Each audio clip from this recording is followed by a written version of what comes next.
et sœurs, que la grâce de notre Seigneur Jésus-Christ, l'amour de Dieu et la communion du Saint-Esprit soient avec vous tous. Frères et sœurs, c'est dans la joie et la reconnaissance que nous sommes rassemblés aujourd'hui autour du pasteur Laz Nomenjanahari et de sa famille. Reconnaissance au Seigneur pour les serviteurs qu'il donne à son Église. Reconnaissance pour le ministère de Laz comme nouvel inspecteur ecclésiastique de l'inspection luthérienne de Paris au sein de l'Église protestante unie de France. Oui, nous sommes dans la joie que l'Église, dans son œcuménicité, soit présente. Merci à chacune et chacun de vous de manifester ainsi notre communion. Toutefois, notre joie n'est pas complète. Bien sûr, elle ne sera complète qu'au royaume.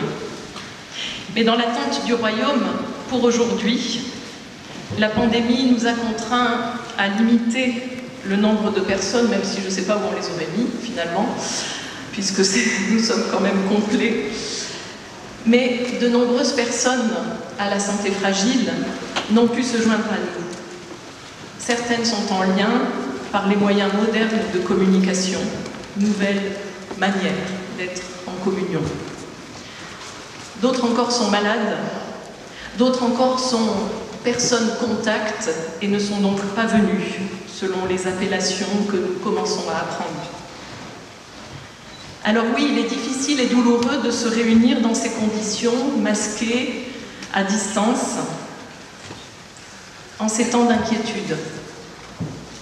Que l'Esprit nous donne d'être en communion avec toutes et tous, présents et absents, afin que notre joie soit complète. Que nos chants joyeux s'élèvent vers Dieu.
Nous te bénissons, Dieu notre Père. Dans ton amour libérateur, tu nous appelles, malgré notre faiblesse, à être tes serviteurs et tes servantes, porteurs de lumière et d'espérance, solidaires de toute l'humanité. Nous te louons, nous te bénissons, Seigneur Jésus-Christ. Tu es venu en serviteur, réconcilier tout homme avec ton Père.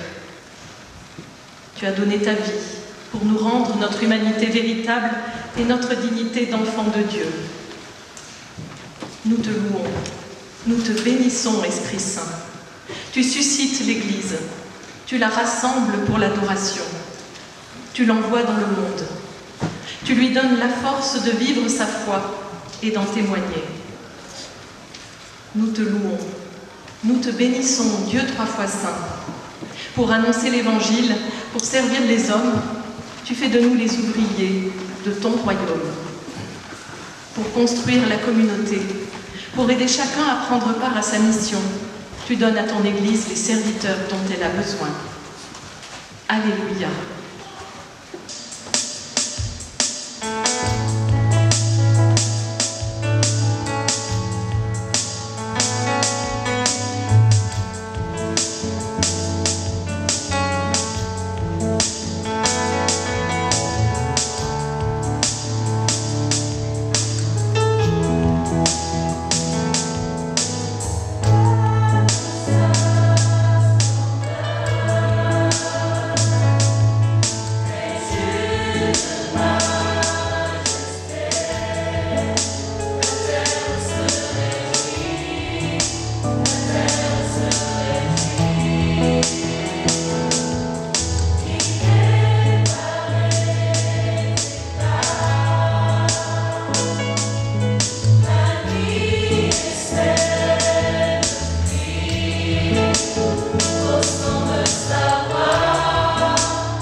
Seigneur, tes pensées ne sont pas nos pensées et tes voix ne sont pas nos voix.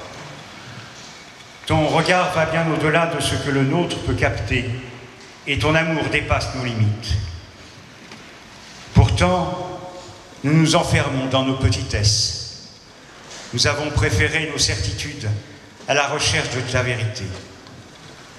Nous avons préféré la quiétude à l'aventure, la chaleur de notre cercle au risque des chemins du monde. Nous avons préféré nos rites au témoignage, l'écoute tranquille à l'annonce de l'Évangile.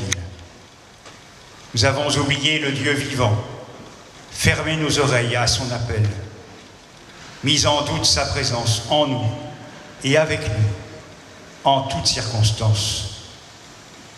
Nous n'avons pas compris qu'être à Christ, c'est proclamer le Christ. Qu'aimer Dieu, c'est aimer les hommes.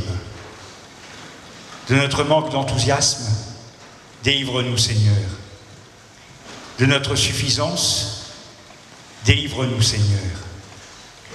De nos doutes et de nos soupçons, délivre-nous, Seigneur. De nos cœurs endurcis, délivre-nous, Seigneur. Des pauvres croyants que nous sommes, délivre-nous, Seigneur. Seigneur, aie pitié de nous. Amen.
Luma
Jusqu'au micro pour pouvoir prendre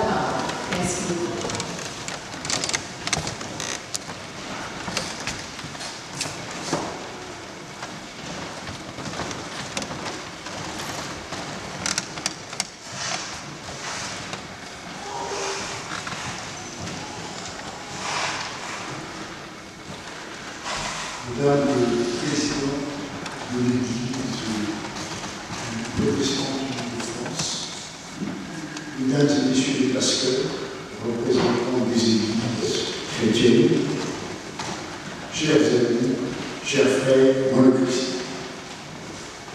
Dans la tradition malgache, pour l'installation à des fonctions de service, mais par respect pour les participants à la cérémonie, la famille doit présenter l'impétrant.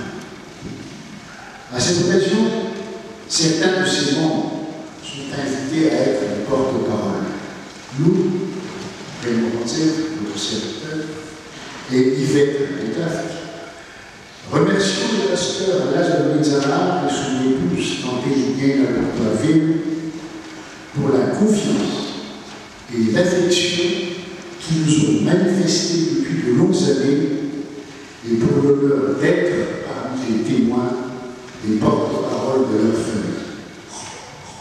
Nous rendons grâce au Seigneur pour l'unité dans la foi en Jésus-Christ ressuscité et le respect de la diversité confessionnelle, puisque nous appartenons l'un à l'Église catholique romaine et l'autre à l'Église protestante réformée. À titre personnel, nous tenons à dire qu'avec Lazare, les relations ont été établies il y a quelques décennies et se sont consolidées en famille. Ayant l'âge de notre fils aîné, il a été étudiant en même temps que lui à l'université d'Aix-en-Provence. Et pour parler à la malgache, Lazare est pour nous un enfant de la maison dont nous souhaitons présenter la famille d'origine. À Madagascar, ces aïeux s'étaient établis dans des périmètres le plus souvent de première évangélisation dans la partie occidentale des Hautes-Terres et y ont été les piliers de l'Église. Rappelons en passant que Rassalam, première martyre chrétienne malgache, était de sa famille. L'Église luthérienne à Madagascar et Ferrer a fait l'objet de son soin personnel à la suite de son père, alors que sa mère appartenait à l'Église protestante réformée FJK. Le principal clivage au sein de la société malgache était entre catholiques et protestants. Cependant, ces divisions confessionnelles n'étaient pas toujours de nature à porter atteinte au fiavan, mot difficile à traduire, impliquant à la fois parenté, amitié et solidarité. Et parmi ses cousins proches, Lazare compte un prêtre et un évêque de l'Église catholique romaine. Par la suite, la famille s'est installée dans la capitale pour l'éducation des enfants. L'enseignement était en effet le terrain de prédilection pour les investissements familiaux. Et ses parents suivaient les principes d'un de nos souverains en matière de responsabilité parentale, je cite, le bonheur des parents et le succès des enfants. Fin de citation. Homme pressé, Lazare a passé le baccalauréat non pas en classe terminale, mais à la fin de la classe de première. Et il est entré à l'université d'Antananarive pour faire des études de droit. L'évocation de cette partie de la jeunesse de Lazare a un rapport avec sa vocation. Les enseignements en finances publiques, puis en droit international, dispensés en ce temps-là par le futur témoin, vont peut-être contribuer à mettre un terme à sa première ambition, celle de devenir avocat. En tout cas, au cours de ses études juridiques, l'appel du Seigneur se fit entendre de manière pressante. Dans son enfance déjà, il avait entendu un appel, mais ne lui avait pas attaché d'importance avant-hier. Là, le murmure devint une sollicitation qui lui a été confirmée en février 1989, date de sa décision de faire de la théologie. La formation qu'il a acquise par la suite en France a consolidé son option luthérienne. Elle était la suite logique de sa confirmation à la paroisse Rabat-Franck à Antananarivo, considérée comme la mère des églises luthériennes de Madagascar. Et l'insertion dans l'Église évangélique luthérienne de France depuis 1994 a naturellement suivi pour parvenir à l'ordination le 23 septembre 2003 en l'Église de la Rédemption à Paris. Je cède la parole à mon épouse pour la seconde partie. Il n'est donc pas étonnant qu'aujourd'hui, ce soir, dans cette même église, que se déroule cette cérémonie d'installation. Il était en deuxième année à l'université d'Antananarivo lorsque l'appel du Seigneur devint insistant, ce qui m'a rendu attentif au conseil de deux voix féminines. Sa mère, fidèle de l'Église réformée, a été attirée, comme beaucoup d'autres chrétiens malgaches de différentes confessions, par le mouvement du réveil. Celui-ci est très présent dans notre pays, et plus particulièrement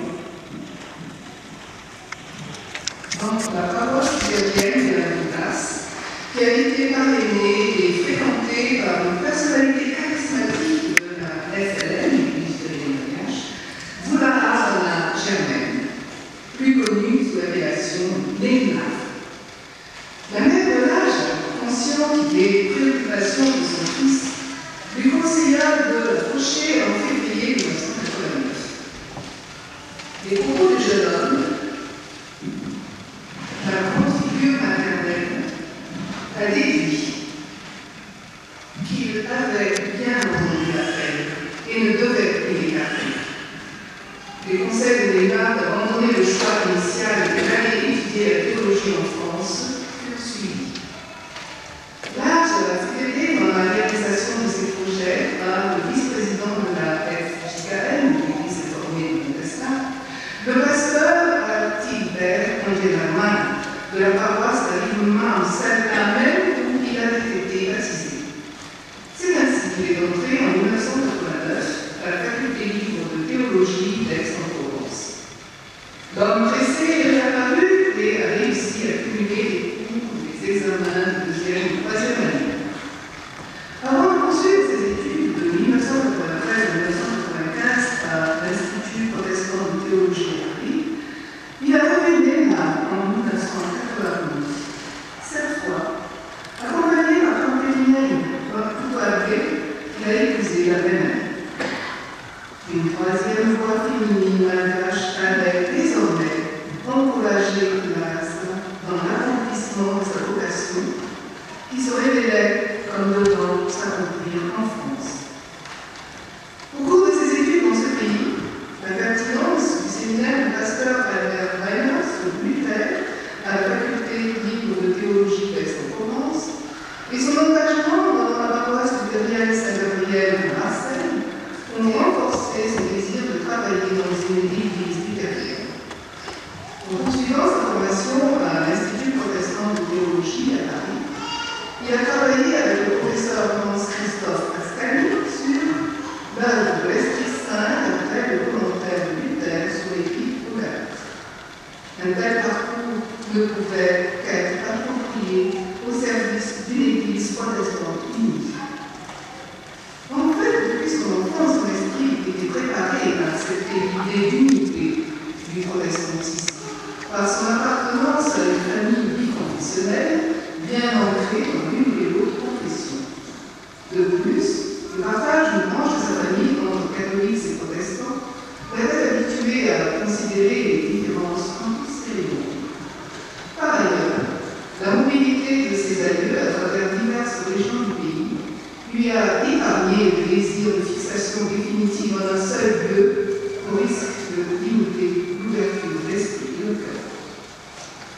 Le pasteur de Mézara a suivi un parcours jalonné d'activités multiples dans le cadre de l'Église évangélique luthérienne de France. Son insertion dans cette église l'a amené à accomplir diverses tâches. En 1994 et 2020, il a été au service de la mission intérieure de l'inscription luthérienne de Paris, sous le ministère du pasteur Jacques Fichet. De 2001 à 2003, il a effectué son proposal dans la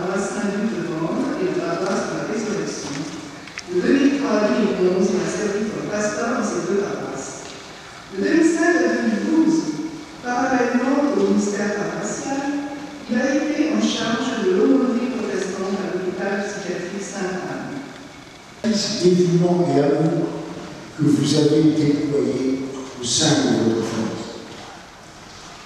Tout au long de ces 29 années de vie conjugale en télé, tu as beaucoup donné, avec discrétion et sans répondre.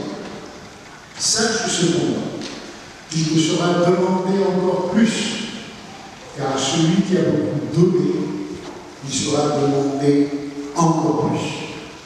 Mais la grâce de Dieu remplira votre foyer et vous de son nom. Réjouissez-vous, chrétiens de Madagascar, famille d'origine de Laz, dans toutes vos dénominations confessionnelles. Le choix de Laz par le Seigneur pour la mission d'unité, de vigilance et de paix est annonciateur d'une autre nouvelle.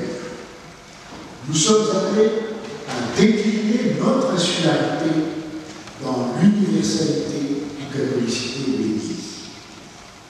Quant à nous, témoins, qui ne sommes pas théologiens, nous disons au Seigneur notre profonde reconnaissance en implorant son aide pour la mission d'accompagnement de Laz dans l'exercice de son ministère, car notre joie ne peut seulement provenir d'une participation à une liturgie. Nous exprimons nos souhaits en empruntant d'abord les paroles de Martin Luther que Laz a tenu à confirmer comme sa devise, je cite, « Le chrétien est l'homme le plus libre, mais en toute chose. Il n'est assujetti à personne. L'homme chrétien est en toute chose le plus serviable des serviteurs, il est assujetti à tous. » Fin de citation. Et nous terminerons en proclamant avec Laz Mezzana: soyons des hommes et des femmes libres, sans crainte devant la maladie et les épreuves, faibles devant les souffrances de notre monde, et forts dans notre foi en notre Seigneur Jésus-Christ. Nous vous remercions.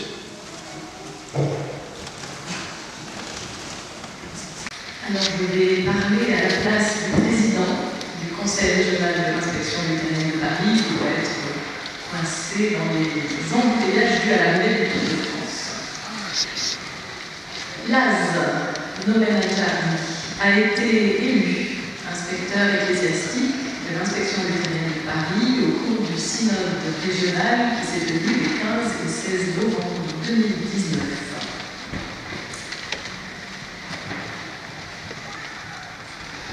Merci d'avancer pour que je puisse te parler.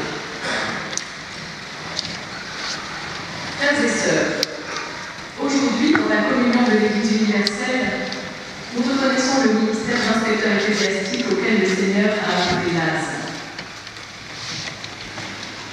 Chers frères, nous t'assurons de notre amour fraternel et du soutien de notre prière, afin que tu puisses exercer ton ministère avec joie, dans la reconnaissance et la paix. Nous te rappelons la fidélité du Seigneur et demandons pour toi le don de l'Esprit Saint. Frères et sœurs, pour lui et pour toute l'Église, invoquons l'Esprit Saint en chantant. Je vous invite à vous lever. Toi, Saint-Esprit, lumière de Dieu.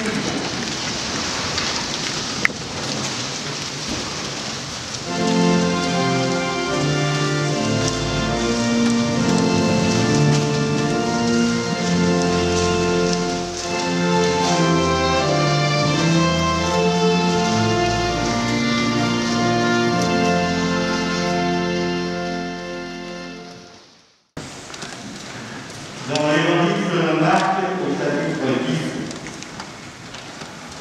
10, Jésus appela ses disciples et leur dit: vous le savez, ceux qu'on regarde comme les chefs des peuples, les hommes en maître, et les grands personnages leur font sentir leur pouvoir. Mais cela ne se passe pas ainsi parmi nous.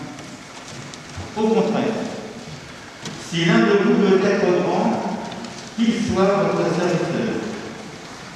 Et si l'un de vous veut être le premier, qu'il soit l'esclave de tous. Car le Fils de l'homme lui-même n'est pas venu pour se faire servir, mais il est venu pour servir et donner sa vie comme rançon pour libérer la multitude. Et dans l'évangile de selon Jean, au chapitre 21, nous lisons les versets 15 et 16. Après sa résurrection, Jésus s'adresse à Simon-Pierre. Simon, fils de Jean, m'aimes-tu plus que ceux-ci? Il lui répond, oui Seigneur, je t'aime, tu le sais. Jésus lui dit, sois le berger de mes agneaux. Il lui dit une deuxième fois, Simon, fils de Jean, m'aimes-tu? Il lui répond, oui Seigneur, je t'aime, tu le sais. Jésus lui dit, sois le pasteur de mes brebis. Il lui dit pour la troisième fois, Simon, fils de Jean, est-ce que tu m'aimes? Pierre fut peiné, parce que pour la troisième fois, il lui demandait, est-ce que tu m'aimes? Et il répond, Seigneur, tu sais tout, tu sais bien que je t'aime. Jésus lui dit, sois le berger de mes brebis.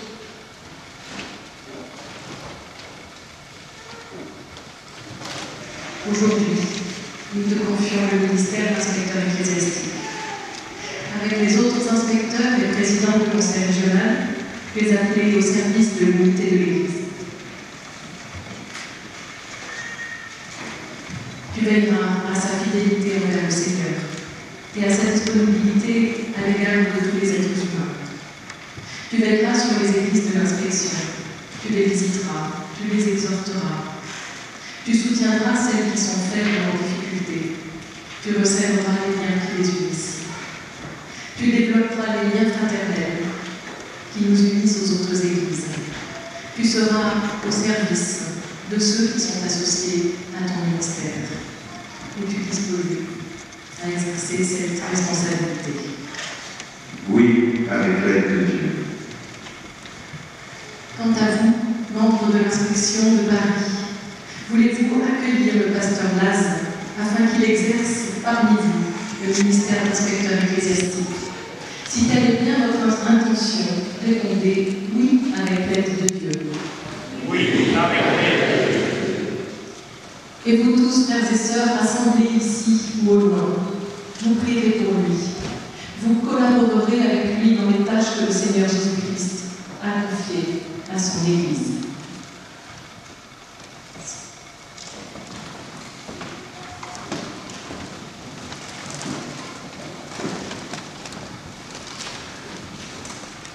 Je nous invite à la prière.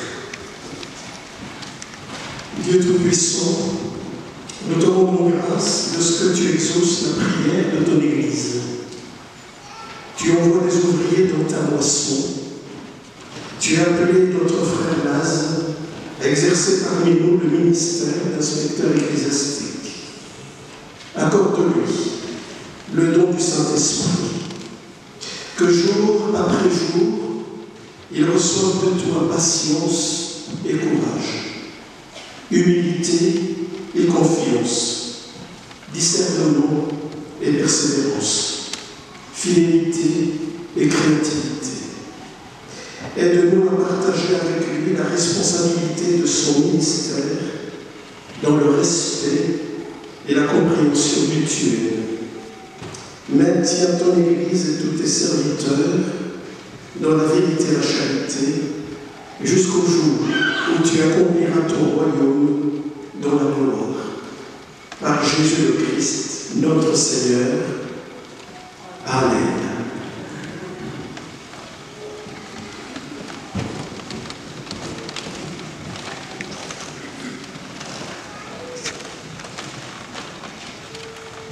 Obéissons à la mission que le Seigneur donne à son Église et confiant dans sa promesse. nous te remettons le ministère d'inspecteur ecclésiastique de l'inspection de Paris. Là, tu exerceras ton ministère dans la crainte de Dieu, avec amour et joie.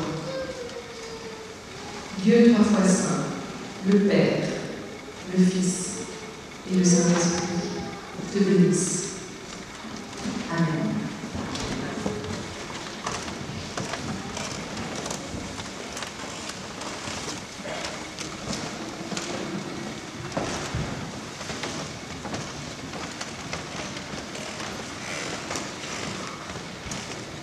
Mon frère Laz. Mon frère Laz, je te remets cette croix en signe de ton ministère. Elle te rappellera, ainsi qu'à nous tous, que Jésus-Christ est Seigneur, à la gloire de Dieu le Père. Que la paix soit avec toi.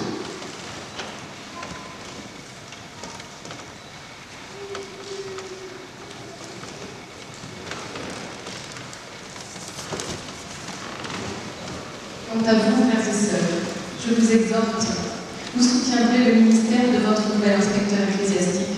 Vous prierez pour lui. Rappelez-vous que nous sommes tous, par notre baptême, appelés à témoigner de notre foi et à être au service du prochain dans le monde. Amen. Étant donné les circonstances, il n'y a pas possibilité d'avoir de grandes embrassades et de grandes effusions. Moi seule aurais ce privilège d'embrasser Laz pour vous tous, mais vous pouvez applaudir.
Tournez-vous vers le Seigneur, maintenant qu'il se laisse trouver.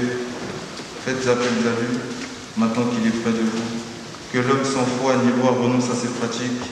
Que l'individu malveillant renonce à ses méchancetés, à ses méchants péchés. Qu'ils reviennent tous au Seigneur, car il aura pitié d'eux. Qu'ils reviennent à notre Dieu, car il accorde un large pardon. En effet, dit le Seigneur, ce que je pense n'a rien de commun avec ce que vous pensez, et vos façons d'agir n'ont rien de commun avec les miennes. Il y a autant de distance entre ma façon d'agir et la vôtre, entre ce que je pense et ce que vous pensez, qu'entre le ciel et la terre. Amen. Ici se termine la première lecture biblique. Chantons le refrain. Au chapitre 1, les versets 20 à 27. Selon ma ferme attente et mon espérance que je n'aurai honte de rien, mais que, maintenant comme toujours, Christ sera glorifié dans mon corps, avec une pleine assurance, soit par ma vie, soit par ma mort, car Christ est ma vie, et la mort m'est un gain. Mais s'il est utile, pour mon œuvre que je vive dans la chair, je ne saurais dire ce que je dois préférer. Je suis pressée des deux côtés. J'ai le désir de m'en aller et d'être avec Christ, ce qui de beaucoup est le meilleur. Mais à cause de vous, il est plus nécessaire que je demeure dans la chair. Je suis persuadée et je sais que je demeurerai et que je resterai avec vous tous. Pour votre avancement et pour votre joie dans la foi, afin que, par mon retour auprès de vous, vous ayez en moi un abondant sujet de vous glorifier en Jésus-Christ. Seulement, conduisez-vous d'une manière digne de l'évangile de Christ, afin que, soit que je vienne vous voir, soit que je reste absent, j'entends dire de vous que vous demeurez ferme dans un même esprit, combattant d'une même âme pour la foi de l'Évangile. Ici s'achève la lecture de l'Épître. Chantons Alléluia. Les 16 premiers versets. Car le royaume des cieux est semblable à un maître de maison qui sortit dès le matin afin de louer des ouvriers pour sa vigne. Il convint avec eux d'un denier par jour, et il les envoya à sa vigne. Il sortit vers la 3e heure, et il en vit d'autres qui étaient sur la place sans rien faire. Il leur dit, « Allez aussi à ma vigne, et je vous donnerai ce qui sera raisonnable. » Et ils y allèrent. Il sortit de nouveau vers la 6e heure, et vers la 9e, et il fit de même. Étant sorti vers la 11e heure, il en trouva d'autres qui étaient sur la place, et il leur dit, « Pourquoi vous tenez-vous ici toute la journée sans rien faire ?» Ils lui répondirent, « C'est que personne ne nous a loués. »« Allez aussi à ma vigne, dit-il. » Quand le soir fut venu, le maître de la vigne dit à son intendant, « Appelle les ouvriers et paye-leur leur salaire, en allant des derniers aux premiers. » Ceux de la 11e heure vinrent et reçurent chacun un denier. Les premiers vinrent ensuite, croyant recevoir davantage, mais ils reçurent aussi chacun un denier. En le recevant, ils murmurèrent contre le maître de la maison et dirent « Ces derniers n'ont travaillé qu'une heure et tu les traites à l'égal de nous qui avons supporté la fatigue du jour et la chaleur ?» Il répondit à l'un d'eux « Mon ami, je ne te fais pas de tort. N'est-il pas convenu avec moi d'un denier? Prends ce qui te revient et va-t'en. Je veux donner à ce dernier autant qu'à toi. Ne m'est-il pas permis de faire de mon bien ce que je veux? Ou vois-tu d'un mauvais œil que je sois bon? Ainsi, les derniers seront les premiers, et les premiers seront les derniers. Louange à toi, ô Christ.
sont données de la part de notre Seigneur Jésus-Christ. Qu'est-ce que la vie? La question se pose d'instinct dans l'esprit de tout homme qui s'aperçoit qu'il est en train de vivre. La façon de poser cette question et l'événement qui le pousse à y réfléchir font les trames de la pensée intime de chacun. Souvent, c'est devant les épreuves, les précarités, les duretés de la vie, et en l'occurrence devant la Covid, que l'on se demande ce qu'est la vie. Que veut dire le soi-disant don de la vie qu'on n'a pas demandé, qu'on ne peut pas choisir? Pour les personnes ayant reçu une éducation religieuse ou ayant eu un contact avec la religion, on pense à Dieu comme l'origine de la vie. Vaguement, on ressent que là où est la vie, là doit être la présence mystérieuse de Dieu. Ce qui fait dire que tout homme, en cherchant ce que la vie, est un chercheur de Dieu. Si loin que nous remontions dans la préhistoire, nous trouvons toujours des traces de cette quête spirituelle. Si nous était donné de survoler les consciences des habitants de la Terre, nous verrions qu'elles sont mystérieusement orientées vers un aimant irrésistible. Le prophète Isaïe, d'après le texte que nous avons entendu, qui est d'ailleurs le texte du jour, les trois textes étaient prévus pour aujourd'hui. Et pour ne pas vous imposer ma subjectivité pour le choix des textes, donc je me suis arrangé à reprendre les textes que vous avez déjà peut-être lus ce matin et médités. Et puis ça nous permet aussi de rester en communion avec les autres églises, avec nos paroisses. Le prophète Isaïe s'adresse aux croyants. Peuvent-ils se flatter d'avoir trouvé Dieu?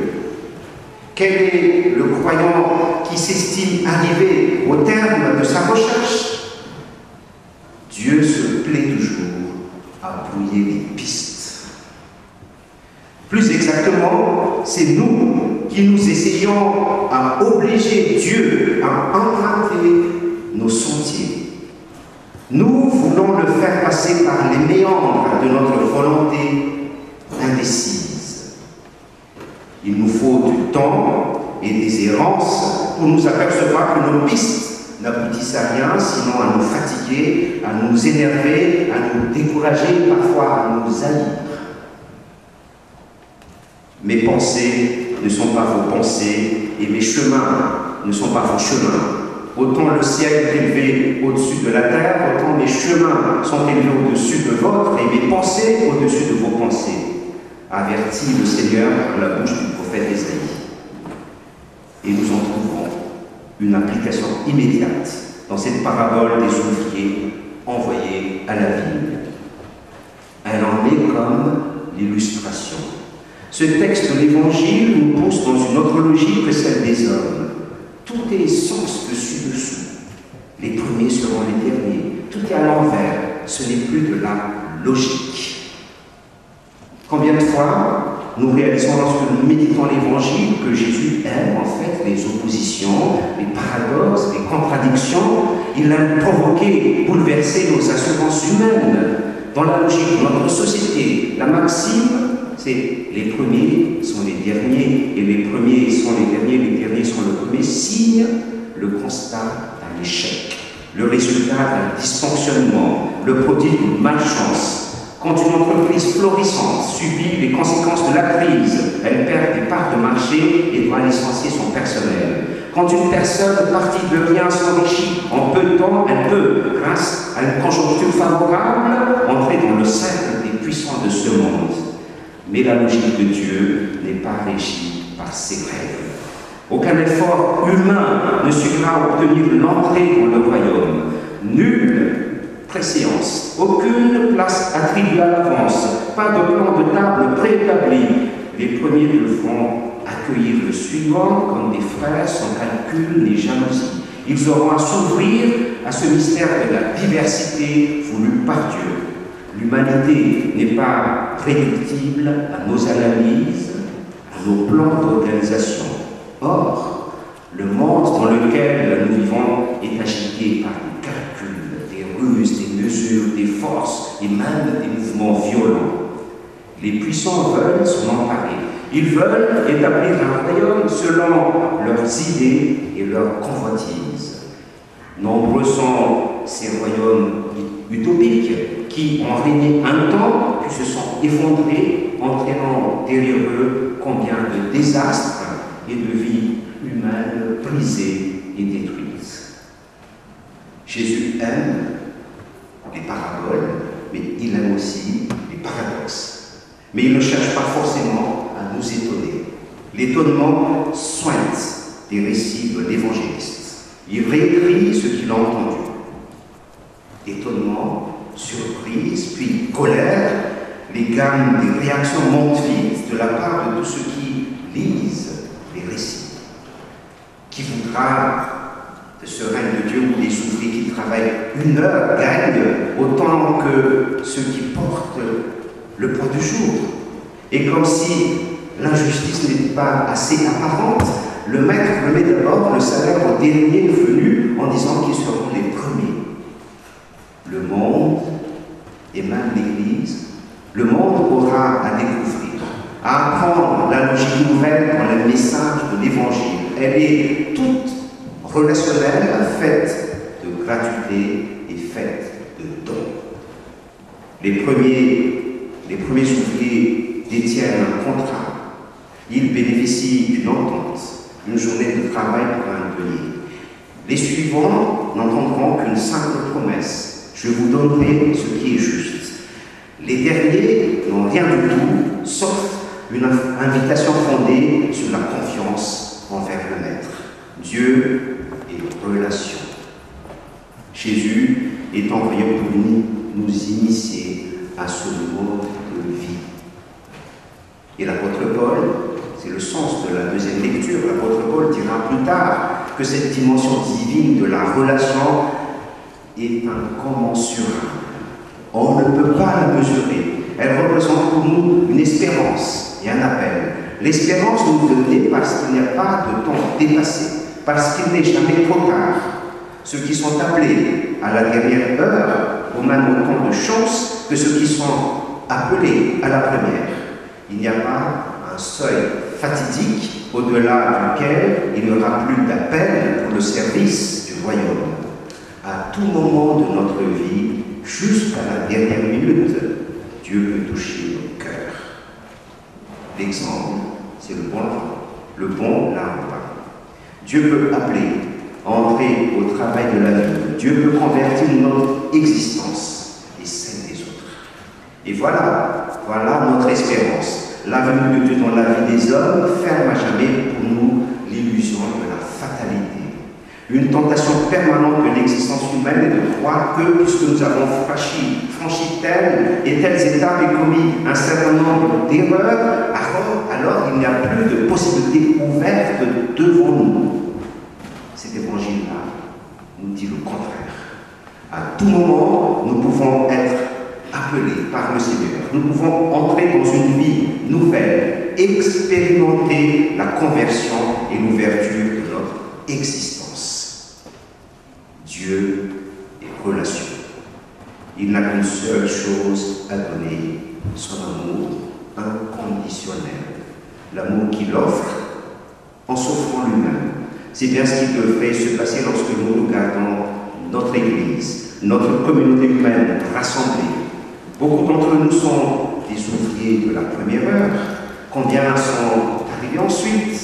D'autres frères et sœurs, d'ailleurs pas forcément qualifiés comme tels au premier abord, arriveront encore plus tard. D'autres se présenteront après eux, mais il y a aussi ceux qui n'ont pas été appelés ou qui n'ont pas encore pu trouver leur place. Ceux qu'on a oubliés, qui se sont éloignés pour de multiples raisons, et pourtant tous méritent la même attention, la la même considération, le même amour. Dieu lui-même leur réserve l'attention, la considération et l'amour. En ce dimanche, qui marque une étape importante dans la vie de l'inspection et dans la vie de l'Église, au sens large, gageons que nous saurons mettre en application l'invitation du Maître à travailler dans sa vie avec disponibilité et générosité, sans réserve ni amertume. La seule différence avec ce qui est dit dans la parabole, c'est que Dieu compte sur nous tous pour que chacun puisse recevoir ce auquel il a droit. C'est à travers nous, les uns les autres, que Dieu pourra communiquer, que Dieu pourra construire cette relation qui vient de lui. À ceux qui ont beaucoup reçu, il sera beaucoup demandé. Ça a été déjà dit tout à l'heure. Si une logique calculée l'emporte sur celle de l'amour, alors notre Église ne laissera rien entrevoir du royaume. Efforçons-nous d'entrer dans cette voie, certes difficile et exigeante, mais tellement libérante et libératrice qu'on avait vécu comme un don de Dieu. Et puissions-nous, à toute heure, nous laisser étonner et accueillir la grâce du royaume pour avoir part à la joie de Dieu. Ainsi soit-il.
Je vous invite à vous asseoir.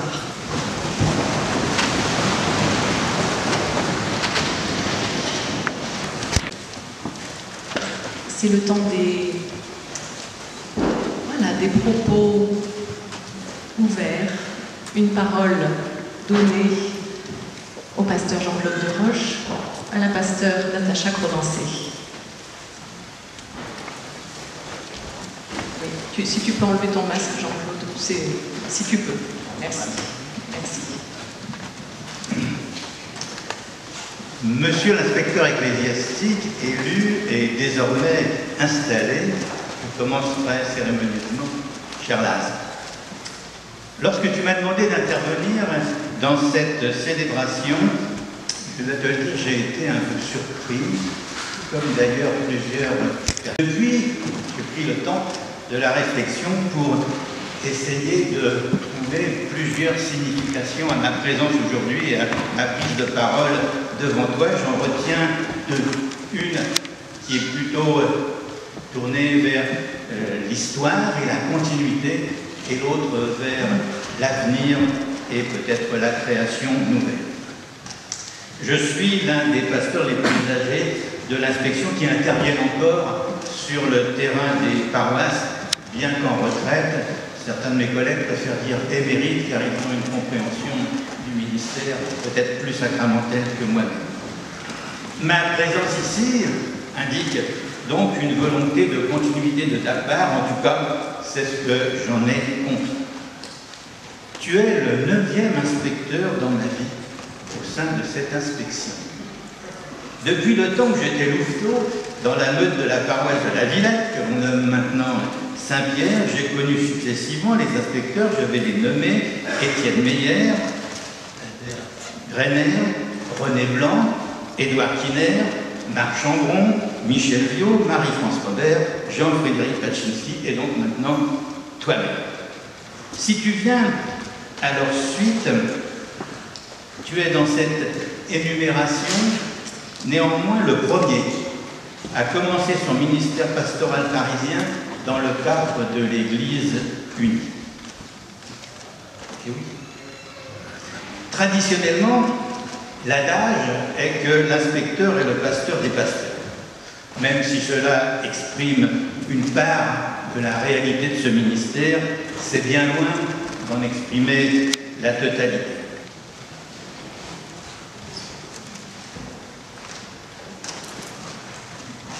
Cher Laz, c'est une grande joie pour moi de t'entourer aujourd'hui pour ce moment et dans cette communauté, notre Église. Nous avons eu l'occasion de faire connaissance lors de 2 stages de formation permanente destinés aux ministres de la CPLR, Communion Luthéro-Réformée, et j'ai eu l'occasion de t'y découvrir à ce moment-là, lecteur de poésie, de littérature, de philosophie aussi. Alors cet après-midi, c'est une pensée philosophique, simplement, que je voudrais te laisser. Une pensée du philosophe Jean-Luc Nancy que je voudrais te partager. Une pensée qui nous parle non pas seulement du service ou de l'appel, mais simplement de la communauté. Et pour nous rappeler que malgré ces nostalgies qui inévitablement nous traversent toutes et tous, nostalgie de communauté toujours plus glorieuse, plus vivante, plus puissante, plus grande, la communauté demeure, écrit-il, toujours au présent et à venir, devant nous. Loin d'être passée, elle est à chaque instant ce qu'il nous reste à découvrir. Cette insistance qui excède jusqu'à nos propres projets communautaires et nous relie sûrement les uns aux autres. Cette peau fragile du monde, entretissage de toutes nos visions, respirations, tâtonnements, chants ou silences. Et cher Laz, aux paroles du philosophe, nous avons la grande grâce d'ajouter nos paroles de croyants.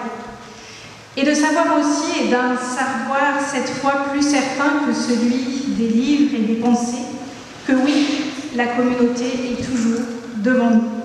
Toujours et à nouveau parce que notre Dieu, Père, Frère et Souffle, l'appelle et l'espère, l'attend et la soutient. Cher Laz, c'est au sein de cette communauté, rassemblée en ce jour pour célébrer, au près, au loin, mais aussi à venir, à inventer, à accueillir, à rêver, que je te souhaite d'être un compagnon et un gardien attentif. Toutes et tous, c'est là que Dieu nous appelle à nous tenir. Et si sa confiance comme son mystère dépasse de loin nos propres forces, son amour éclaire chaque détail de nos chemins. Que la parole et la présence de notre Dieu te soutiennent et t'accompagnent dans ton ministère. Ces quelques mots. Cher Laz, cher ami, écrit-elle, je ne voulais pas laisser passer ce grand jour pour toi et aussi pour toute l'Église sans te tracer ces quelques lignes. Il est vrai que nous avons pu échanger par téléphone et j'avais aussi beaucoup apprécié notre rencontre en début d'année. J'avais pris note de la date prévue pour l'installation et j'espérais tellement être présente. Mais c'était compté sans l'épidémie. La situation aujourd'hui est différente et j'ai dû à contre-cœur prendre la décision de ne pas me déplacer. Cette décision ne fut pas facile, mais je serai par la pensée et la prière, en communion avec toute la communauté qui se rassemble autour de toi pour cet événement. Je suis dans la joie et la reconnaissance et je rends grâce à Dieu pour tout le chemin que tu as déjà parcouru, demandant au Seigneur de te donner. Et la joie s'étend un peu plus loin à notre église sœur jumelle. C'est pas l'église sœur, c'est l'église sœur jumelle de l'Union des églises protestantes d'Alsace-Lorraine avec son président Christian Becker. Cher Alain, de participer à ce culte avec 3 pasteurs de Vépal, nous sommes venus en force, pour au moins 3 raisons. Le chiffre 3 revient. D'abord des raisons personnelles. J'ai été durant ma période parisienne, de 1976 à 1984, ça ne me rajeunit pas, paroissien de plusieurs paroisses de l'inspection de Paris, d'abord à Massy, durant mes études à Polytechnique, puis à la Trinité, notre fille aînée a été baptisée, enfin à Courbevoie. Et je garde de cette période de très beaux souvenirs et de belles amitiés, en particulier avec Françoise Heiner, que j'ai le plaisir de saluer derrière moi, et Albert, qui a été notre pasteur, dont nous nous souvenons avec reconnaissance, Marie-France Robert, qui vient de s'exprimer, qui a elle-même été inspectrice de Paris.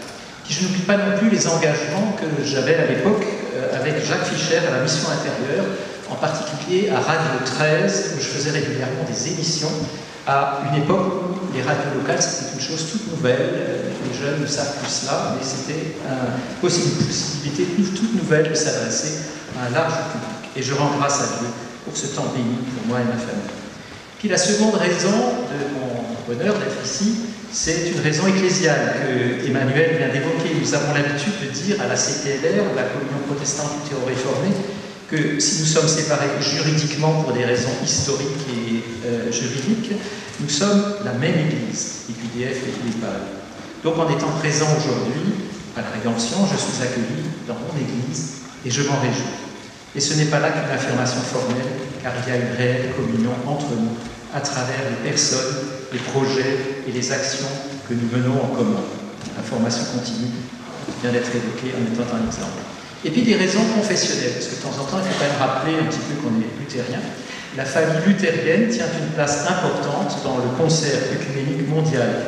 Il est bon et juste qu'elle tienne aussi sa place dans le protestantisme français. Elle y apporte sa touche particulière, dans son insistance sur la grâce et sur ce qui met en avant le Christ. J'aime beaucoup cette expression de Luther en allemand, was Christum treibt, ce qui pousse le Christ, qui met le Christ en avant. Dans sa compréhension de l'Église aussi, qui articule la dimension collégiale, la synode, avec la dimension personnelle, du ministère inspectoral, et enfin dans sa vie liturgique qui constitue un pôle d'équilibre et d'unité dans le temps et dans l'espace, entre hier et aujourd'hui, entre Église locale et Église universelle.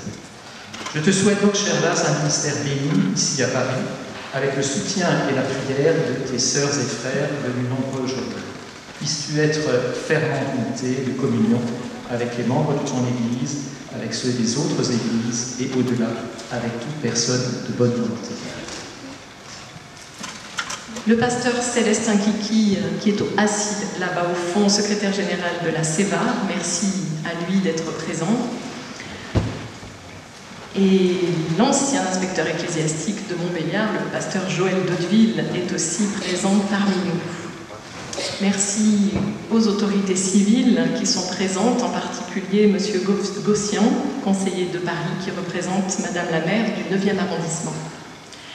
Merci, comme le disait tout à l'heure le représentant de l'Église catholique, prêtres et laïcs de différents diocèses, les églises, ceux qui viennent des églises orthodoxes, les pasteurs et responsables laïcs des églises protestantes au sein de la Fédération protestante de France et du Conseil national des églises évangéliques de France. Merci aux pasteurs et responsables laïcs des églises malgaches en France, FJKM, FLM, FPMA, EPM. C'est mieux avec un papier, hein. Vous avez vu qu'on en oublie beaucoup moins.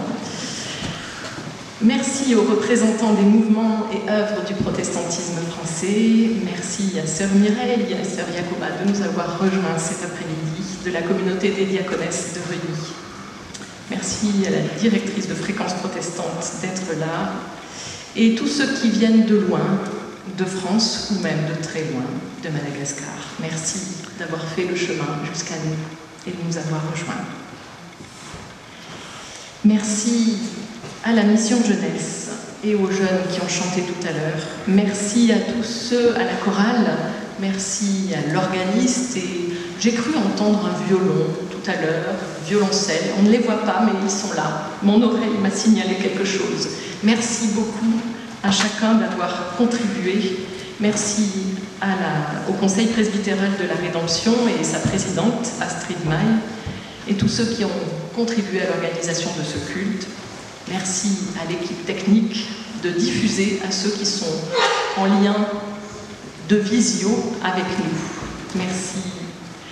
Et merci encore au Conseil presbytéral de l'Ascension, avec son président Pascal Tournefier et son équipe de coordination pour le Verre de l'Amitié, où ceux qui souhaitent se rendront après ce culte, en sachant que, je le dis, c'est toujours ce temps de partage du Verre de l'Amitié qui est le temps le plus à risque. Donc voilà, je le dis, chacun prend ses responsabilités et va à l'Ascension s'il le souhaite, tout à l'heure.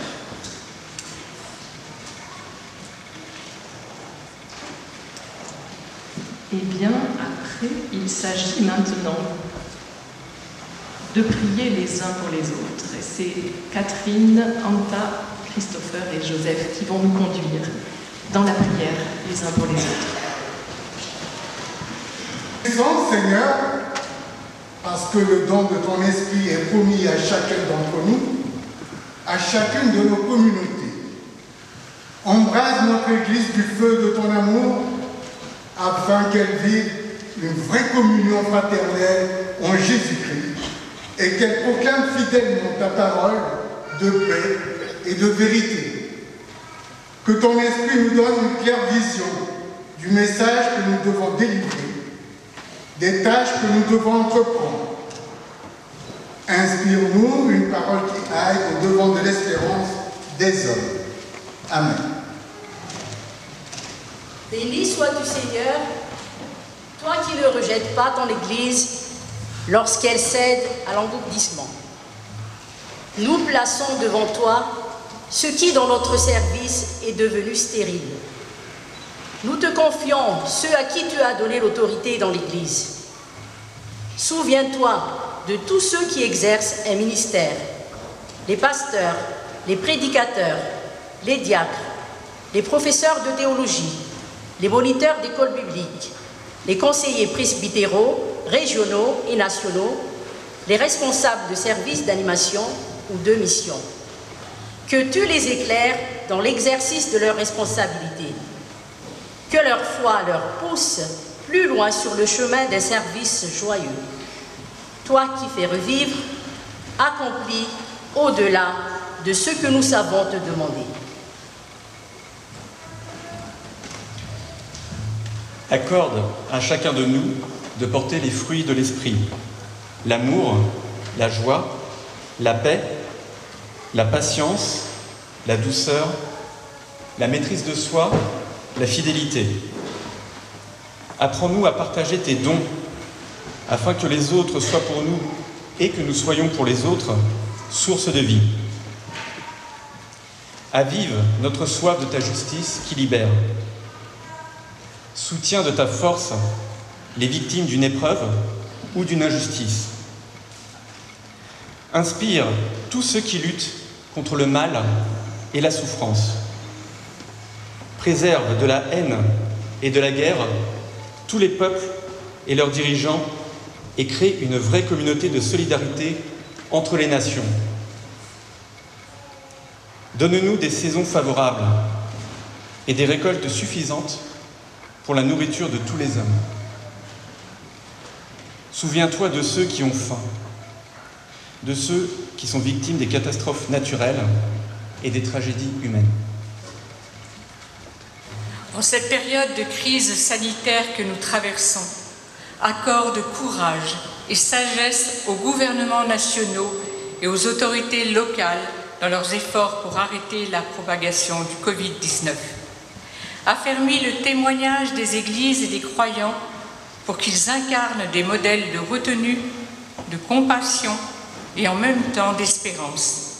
Guéris les malades, fortifie les personnes vulnérables, console et réconforte les personnes seules, isolées ou minées par la solitude et l'anxiété.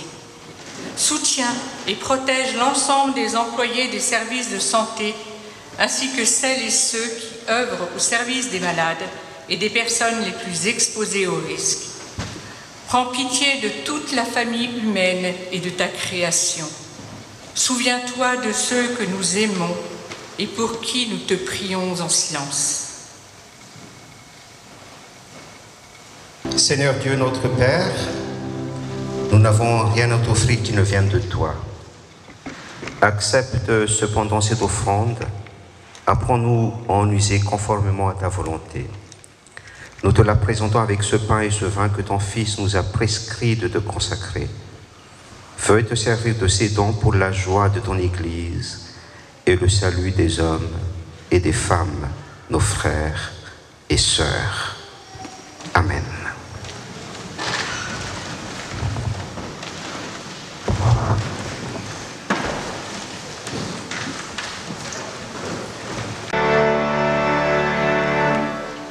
Le Seigneur est avec vous. Élevons nos cœurs. Rendons grâce au Seigneur notre Dieu.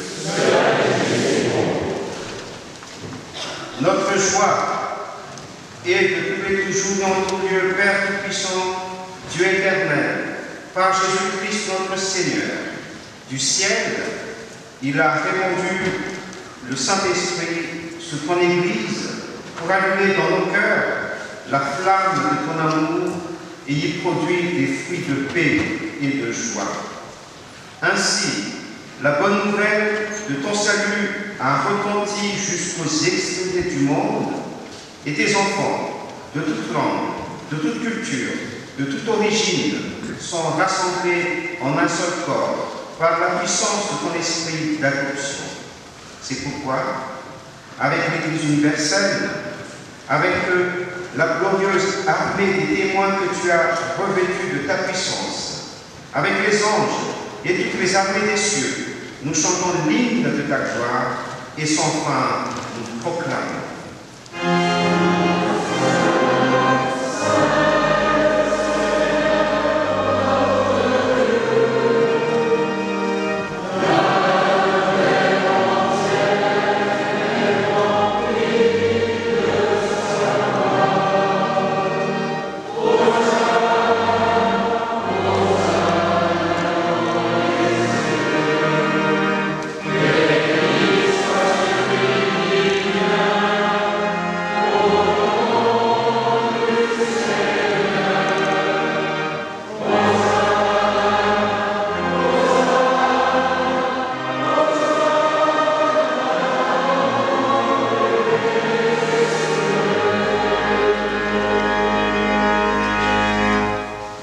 Seigneur notre Dieu, envoie sur nous ici présents et sur ces offrandes ton Saint-Esprit, afin que ce pain et ce vin nous donnent communion au corps et au sang de ton Fils qui la nuit, où il fut trahi, scellé à la pâte avec ses disciples.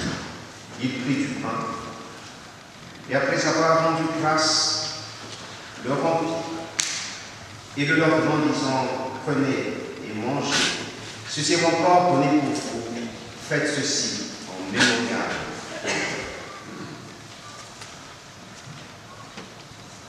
De même, après le souper, Jésus prit une coupe. Et après avoir rendu grâce, il la donna à ses disciples en disant, buvez-en tous, car ceci est mon sang, le sang de la nouvelle alliance répandu pour vous et pour la multitude et pour le pardon des péchés. Faites ceci chaque fois que vous en boirez en mémorial.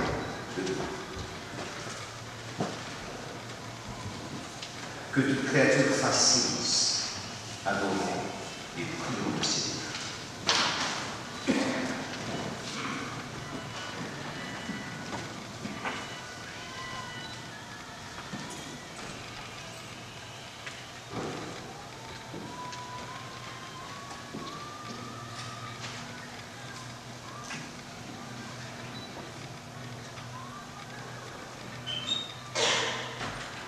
Dieu notre Père, par ton Esprit créateur, tu nous donnes le pain de vie. Par notre propre force, nous ne pouvons croire au Christ, ni aller vers lui. Mais par ton Esprit, tu ne cesses de nous appeler et de nous convaincre. Par ton Esprit, tu nous assembles en Église. Par ton Esprit, tu nous éclaires de tes dons. par ton esprit au dernier jour, tu nous ressusciteras. Invités à la table de ton Fils, nous ne sommes plus dans la crainte, car l'Esprit a fait de nous tes enfants.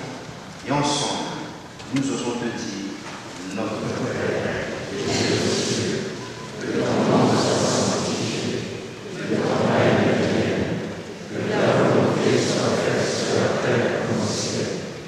Donne-nous aujourd'hui notre pain de ce jour. Pardonne-nous nos offenses, comme nous pardonnons aussi à ceux qui nous ont offensés. Et ne nous laisse pas entrer en tentation, mais délivre-nous du mal. Car c'est à toi le règne, la puissance et la gloire, pour le siècle des siècles. Amen. Que la paix du Christ soit toujours avec vous.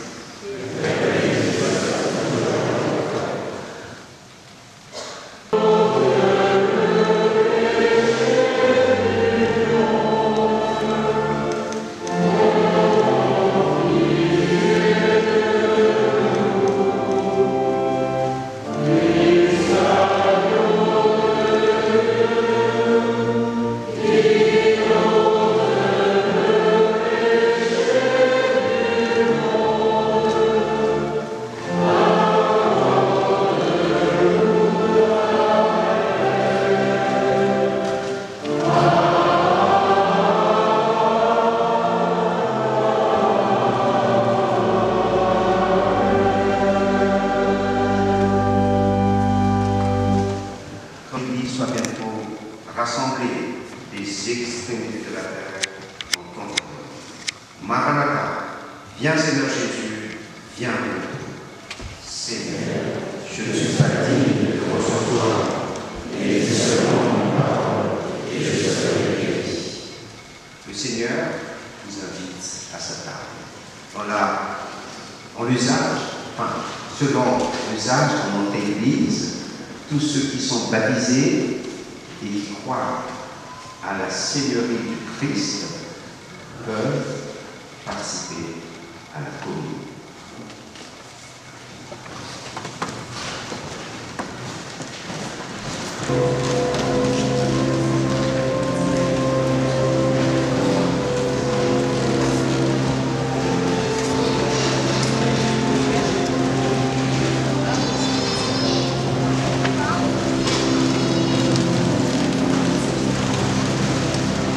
terminons ce culte par l'action de grâce et prions. Cette communion, sois béni pour l'amour que tu répands dans nos cœurs par l'Esprit qui nous a été donné. Sois béni pour l'amour dont tu nous combles. Tu nous combleras encore et toujours dans le royaume que tu as préparé pour les siècles des siècles. Amen.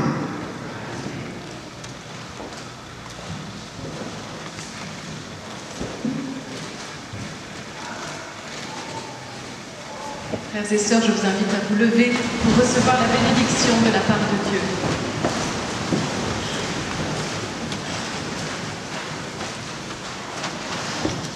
Oui, que la grâce de notre Seigneur Jésus-Christ, l'amour de Dieu le Père et la communion du Saint-Esprit soient avec vous tous, dès maintenant et à jamais. Amen.